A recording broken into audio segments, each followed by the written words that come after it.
आसतु देखिबा केमिति प्रस्तुत हुए पत्र पोड़ा चिकेन। एठारे से आगुआ चिकेन को मैरिनेट करी मसला दे रखी देछंती। तापरे शाला पत्र रे ताकू गुड़ी की पोड़ी दियंती।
चिकेन गुड़ी को भलसे पोड़ला पर ताकू सर्व करती। तापर कच्चा लंका, धनिया पत्र, बीट लूण, सोरिष तेल, लेंबू इत्यादि दे ताला पत्र में सर्व करती।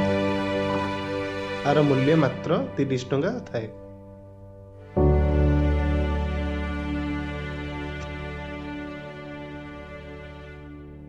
एमिति मजादार खाइबा वीडियो देखिया पे मो चैनल टी को सब्सक्राइब करंतु एवं शेयर करंतु।